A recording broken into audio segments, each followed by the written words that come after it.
today is my co-host, Dr. Siegfried Howell. He is a master life coach, a relationship consultant, and he's also a leadership consultant. He inspire, he shift mindset, he lead, he train, and he help persons to step into their purpose and to maintain better relationships in their lives. And as usual, I'm yours truly, Dr. Janice Brooks. I'm a leadership consultant, a coach, and a life strategist. I also shift mindset. I lead, I coach, and I guide persons, navigating them to their best chapter. And today we are on here again talking about leadership, and it's leading with purpose, but it's developing young leaders with authority. Developing young leaders with authority. And when we talk about developing young leaders with authority, we're not just talking about developing leaders who are age leaders, meaning that they're young. But yes, it has a lot to do with developing those leaders as well. Because when I look back in the Bible, which is a great book, I recognize that leaders, many of them started at a very young age. Josiah became king of Judah when he was only 8 years old, and he reigned for 40 years. Then there was Manasseh, who also became a king, and he was 12 years old when he became a king, and he actually reigned for 55 years. And we can go through, we talk about other leaders like David, who was a young leader, and there were so many others of them who started at a young age, and they developed their level of authority and they became great leaders. And when we come back to our age and time, even in the British colony, we recognize that there was a leader called Richard II in Britain, and he arose to leadership when he was only 13 years old. And he ruled for 20, I believe, 7 years. And so by looking at leadership, and when we talk about young leadership, we are both talking about young in age, and we're also talking about young in the role of becoming or being a leader. And so when we recognize these young leaders, we are able to nurture them, their strengths and their abilities, and we're able to empower them to reach their full potential and really make a positive difference and a positive impact in their lives and in the lives of others. We're able to invest in their growth and development, and we can do that by empowering them to become more confident in what they do. And so, Dr. Howell, we're talking today, and my audience, about developing young leaders. And when we think about developing young leaders through authority, what does come to your mind, Dr. Howell, when we think about that? Yes, that's a very loaded question. One of the things that I think about when we talk about leadership and then development of leadership is there are a couple of concepts. There are some people in the dog training world that believe that certain traits are inbred in dogs, and all you can do is bring it out of them. And so I would like to hear your opinion about these different dichotomous theories in a minute. So some people believe that you can train leaders and teach people how to become a leader, while there's another set of thinking that says some leadership ability must already be inside of them, and all you are doing is pulling it out of them, preparing a way for them to express what is buried within them. And so what I think about when I think of your question is there are people with experience, whether old or young, and they are in the process of giving or divulging information, techniques, practices, and resources to younger people.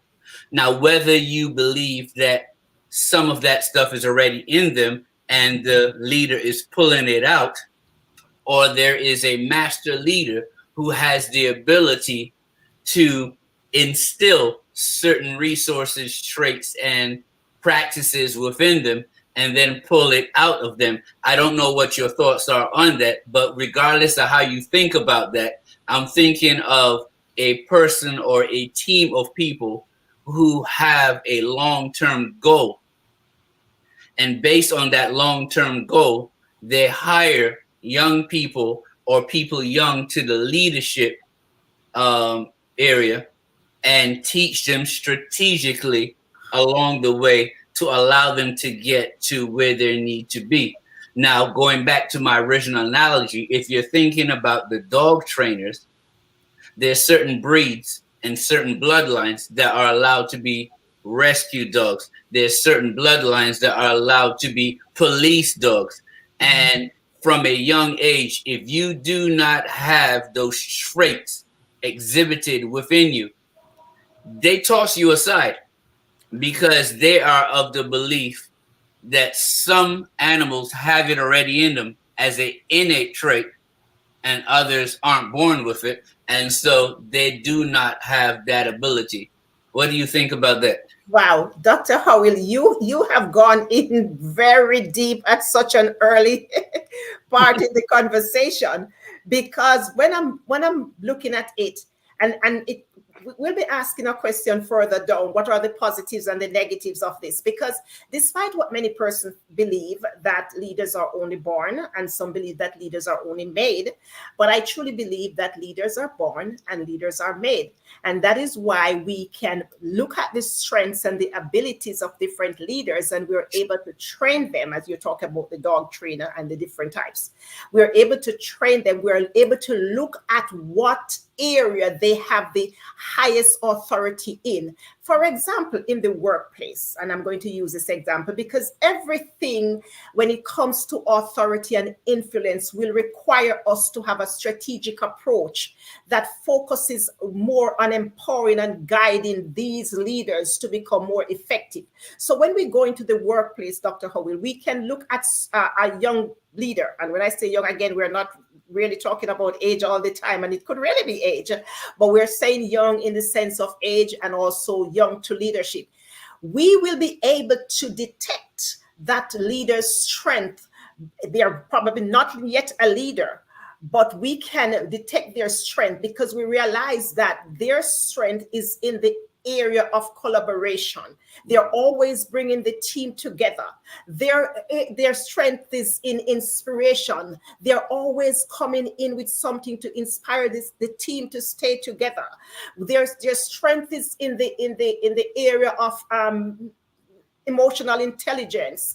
They're always doing something for the team. They are not yet in the area of leadership, but we are able to see their abilities, their strengths. And when we are able to do that, we can assign to them roles and responsibilities that will bring these out in them and start to help to develop them in the way that they ought and need to be developed. So sometimes it's just simply assigning them tasks that will involve things like decision making and problem solving, and helping them to develop that confidence that they need to lead with the authority that they already have. I hope that helps to shed more light on what. Yes, definitely.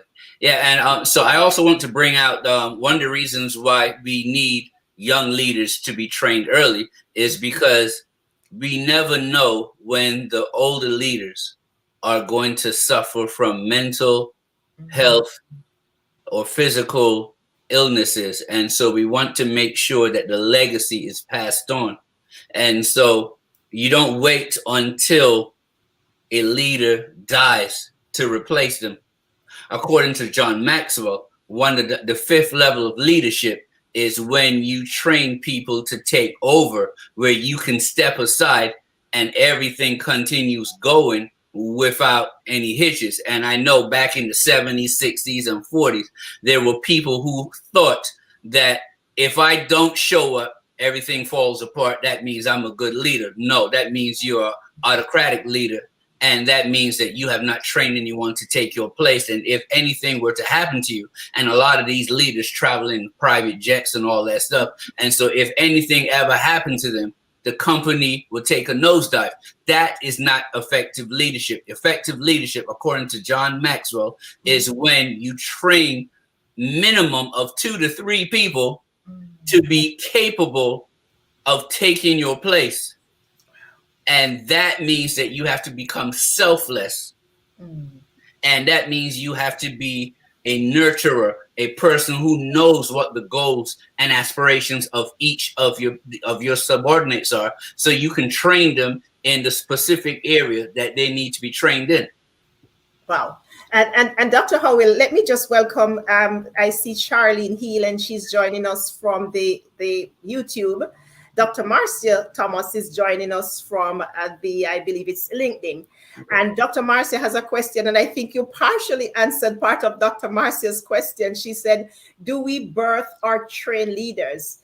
It is now a vibrant debate in leadership development circles. And Dr. Howell, I do believe, just to answer part of Dr. Marcia's, and you're going to answer the rest of it because I think you already start, because the birthing, you talk about nurturing, the birthing aspect, and I believe it can be both, because the birthing aspect need a more careful assessment of them and dealing with them, the nurturing part of it. It's like that mentorship part, taking them under your arms and showing them and mentoring them. Then there's the training part aspect of it, where I talked about earlier, where there's many leaders who already know so many things. They exude this confidence. They are great in the area of emotional intelligence. They are self-aware. They are good in many areas. So all you have to do is to continue to train and guide them. They don't need that nurturing like the baby, the birthing part needs. You just need to continue to train them. And so I do believe that there is an avenue for both training young leaders and birthing young leaders. Because you can see something in them, or you recognize that this person will be a great leader. So let me now take that person here and nurture them and give them the advice they need, the things they need to grow into who they are. But then the other side is just, they already know, but they just need some more training. You go ahead, Dr. Yeah, I want to add something to that. I believe a lot of it is genetics. I believe that certain aspects of leadership are innate. You are born with those aspects, so people can see certain things in you. And I think that if you look at King Saul, if you look at Stalin, if you look at Hitler, if you look at a lot of the evil leaders that we've had in the world, their bloodline was cut short, or their offspring were not allowed to continue in a leadership role, because there's a genetic aspect that goes with the leadership.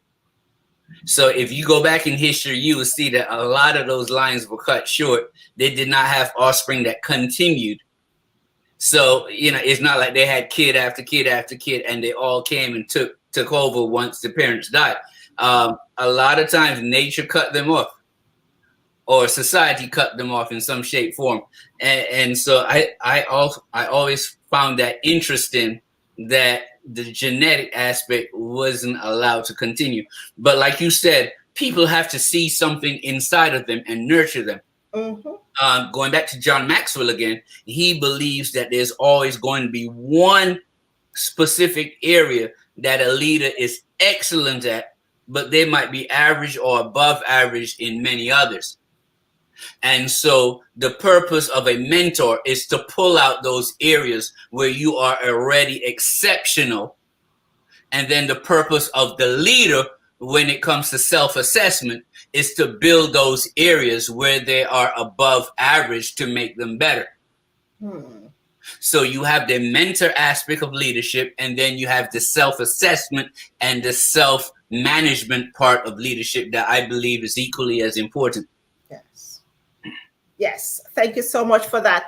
And I know we only have 30 minutes here today, and we are coming down, and I see Dr. Marcia is really joining the conversation today, and I see her another point. She said, I believe it is both genetic programming, and it guarantees a larger percentage in success in leadership development and performance. Yes, and I believe we all agree on that point. Yes, definitely. It is not just one, it is both.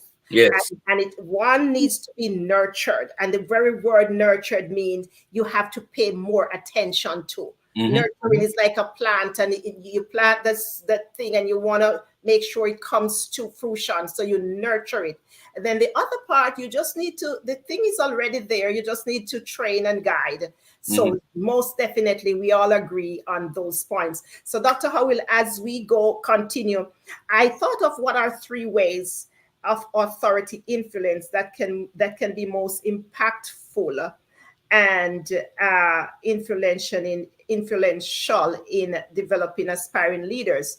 And I think we probably have explained most of these already, because the first one I think about is mentorship, because mentorship can help them to navigate the different challenges that they face and to overcome the obstacles, because mentorship is really expressing your own helping them to see from your own eyesight that you have gone through, mentoring them, letting them know how you have navigated leadership, and then they can use that to help them as well. And then we talked about training already. And then the other one I want to think about is like pairing them with other leaders. For example, in the workplace, younger leaders. And when I say young, again, we're not specifically talking about age, we're talking about younger leaders. You can pair them with other leaders. And I believe that is so effective when you pair them with other leaders who you see that ability in and the strengths of some of the strength that they display in. You pair them with those leaders so that they can get the guidance and the support and the feedback, which is most important, because sometimes we're training, but we're not giving the feedback. And that is like we're nullifying the effort. Yes. Because training without feedback really amounts to nothing much. So allowing them to get that feedback and to learn from the experiences of these other leaders and their leadership style can really help them to build that authority that they need. What would you say, Dr. Howell? How would you add to that? Yeah, so you already mentioned the mentorship, which some people might call it persuasive leadership. That's basically, here is my way of thinking, and I will guide you through that process. And if you are interested in that, then come along. And then you'll think of directive leadership, where I might give you a project and say, hey, you know what? I think you'd be good in this. I want you to take this. Here are the resources. I want you to use your creativity and the resources around you to solve this problem. And then another way is where you take part in a project that's already taking place and you join a leadership team. So that's a participative way of leadership, where you get inside training by being part of a leadership team or some people might call it a think tank. It might be a think tank that actually comes up with a solution, and then they could actually direct you to solving the problem. When I was doing my doctorate, one of the things that came up, especially in education, they were saying that when it comes to mentorship, a lot of school systems will put in like science teachers with other science teachers. And they thought that was a good idea. But the research came back and said, nah. You have to put biology teachers with biology mentors, and you have to put chemistry teachers with chemistry mentors, and earth science teachers with earth science mentors, because there is a certain, and we call it community way of thinking, that not all scientists think, but an earth scientist might look at things from a specific perspective, where a chemist might look at it from a specific perspective, and a biologist and a physicist will look at it from a different perspective. And so a lot of people just hear the word science, or he's a scientist, and they think that that is all one thing. But each one of those scientists attack problems from a different viewpoint or vantage point, based on their resources and based on their understanding. And so that's something that's very important. You don't just grab a mentor and say, hey, you're good at this, help me. There's personality things, there's thinking things, values, morals, energy levels. Some people are Debbie Downers. You want a mentor that will lift you up and not just pull you down. So when you're looking for a mentor as a young leader, looking for older leader to mentor you, you need to look for as many things as possible that will help you in a positive way. Because not everybody who's rich, not everybody who's successful, not everyone who has a high position is capable of mentoring you the way that you need to be mentored. So you have to be very careful. And on the leadership side, when you're looking at young people and trying to find ways to mentor them, you also need to take all of those different dynamics into play. That's an excellent point, Dr. Howill. And the part I like about it is how you do not have to pair them with what they already know. Because they're in science, they already know science. And sometimes we tend to pair them with science mentors. But if we pair them with a business mentor, then they're not just looking at it in the perspective, as you said, of science. They are looking at it now as a business. And so they're able to apply different ways of doing things and different ways of leading. And that is an excellent example. And as we come down to the close, we have about 7-8 minutes left. I want to think of what can young leaders do? What are some things that they can do to translate the ways into their actual roles and foster a faster pace of movement? In other words, what can they do to ensure that they move faster when they are trying to do this? And I say, the first thing to do is to be consistent with what you do. Because if you're flip-flopping, they're going to believe that you want to do it now and then you don't want to do it again. So be consistent and start to build trust among your peers, among the leaders, and among everyone who you want to have that influence and authority in that space. Start to build trust, and building trust, you build respect. And I also want to say that in the workplace, a good way to do is to ensure that, say, for example, in team meetings, you start to speak up. You add value to things like team meetings, when we were in brainstorming session, and every opportunity you can find to make sure that you have that leadership quality shine out, and that area of authority that you have shine out, then that's the best thing for you. And the other thing I want to say is, do not always try to go with the grain, along the grain, or with the status quo. Think strategically. Use your emotional intelligence, because sometimes young leaders are developed as yes men or yes women. So because they were trained by you, Dr. Howill, everything Dr. Howill says, that's the law. But they are not able to think outside of what Dr. Howill has said or has done. So we want to make sure that they use their emotional intelligence and that they find ways to share perspectives that are outside of what they already know. We're going to be wrapping up with that question, Dr. Howill, and what are some other strategies that they can use to ensure, and we probably have to come back to this topic another day, because today we only have 30 minutes to do this. But this is such an excellent topic. We started on talking about young leaders. We started on talking about how leaders, whether they're born or made, and we have determined that it can be both. We can nurture them and we can train them. You go ahead, Dr. Howill. All right. So one of the most important things that the leadership who are developing the mentors should consider is, what are the principles and values that you want to give to the new leaders that are coming up?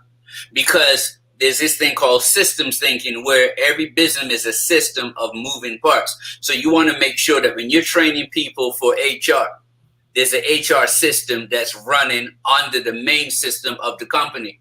And then there is an advertising system that's running under the whole system of the company. Finances, production, whatever it is, there are subsystems. So when you're hiring people and you're trying to train people for the leadership position, what is the most important things that you want them to learn? Do you want them to learn how the major system works before they learn the smaller system working?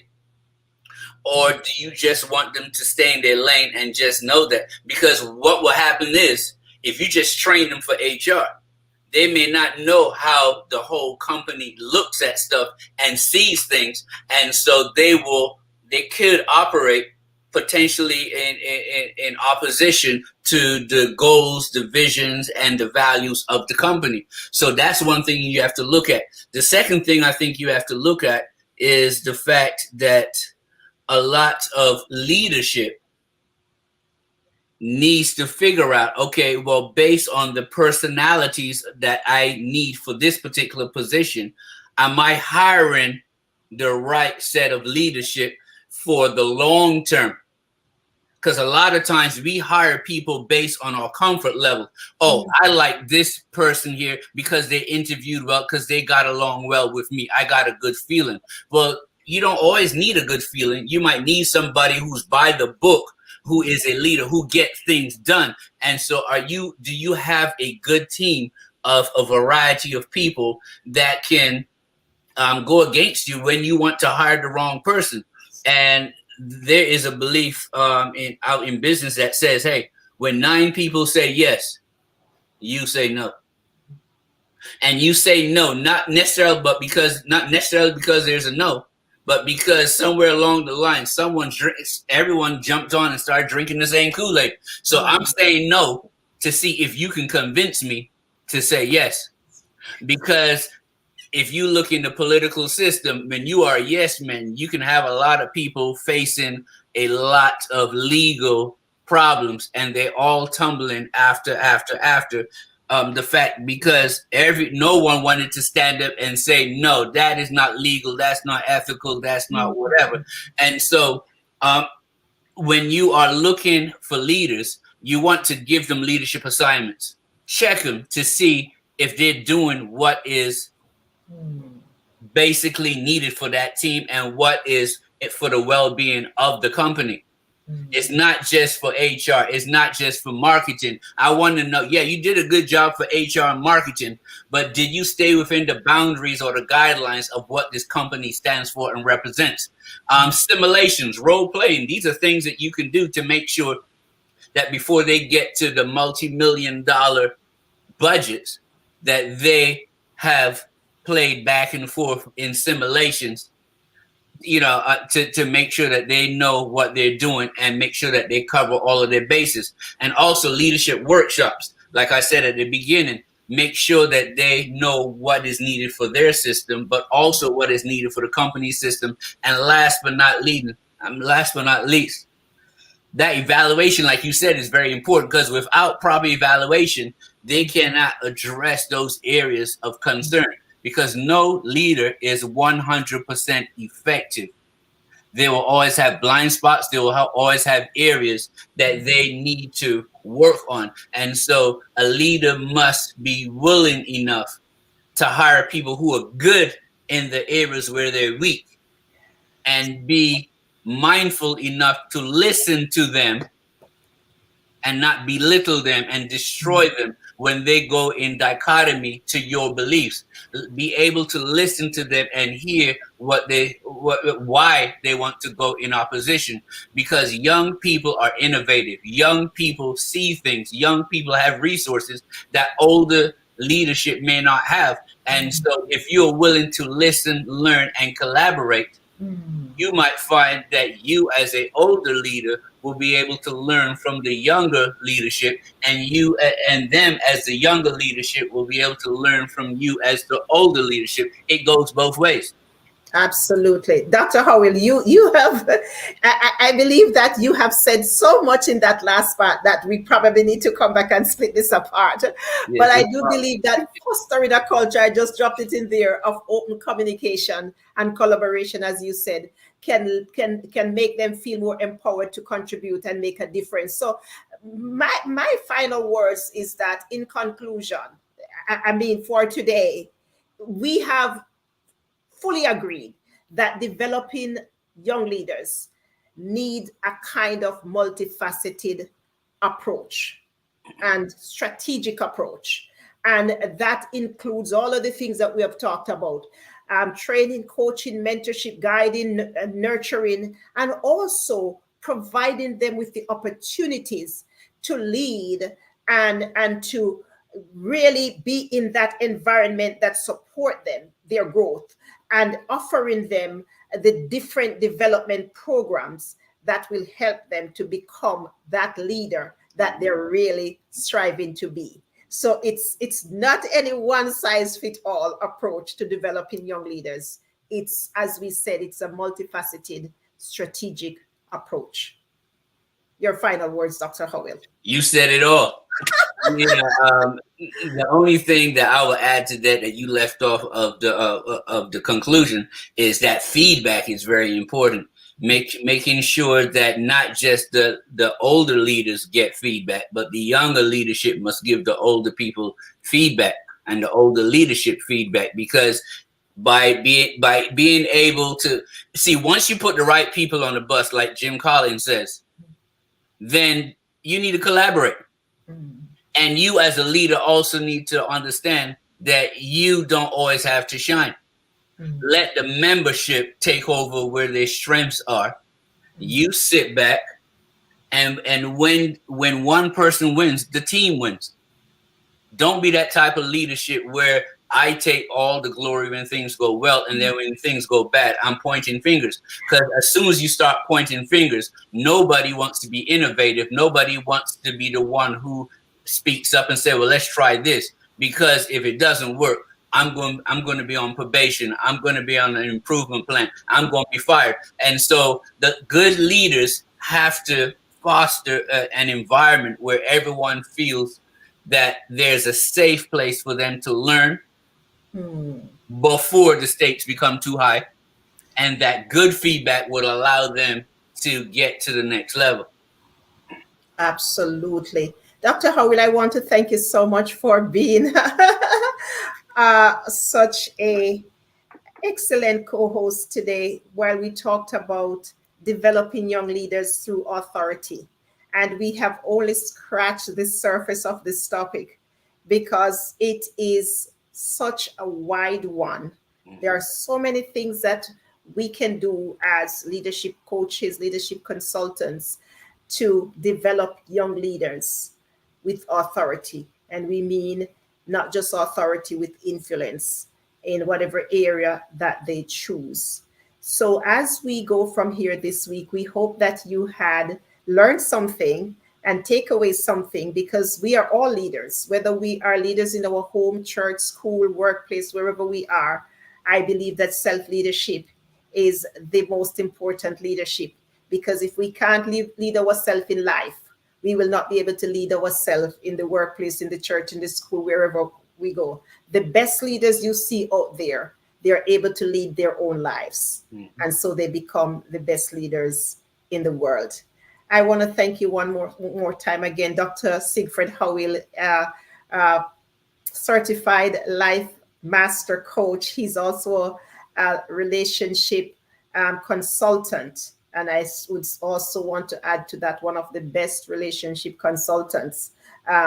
His area of expertise is relationship and also leadership. And I'm yours truly, Dr. Janice Brooks, wearing many hats today. I'm wearing the hat of a leadership consultant and life strategist, always helping you to navigate to your best chapter. I ask that you join us again next Friday, 12 noon Eastern time. If you are in another country, it may be an hour before or behind CST time or the other time. Please do join us if you can. I want to thank you so much for those who are watching on YouTube, watching on LinkedIn and on Facebook. God bless you all, and you have a great rest of your day and your weekend. Bye, everyone. Bye.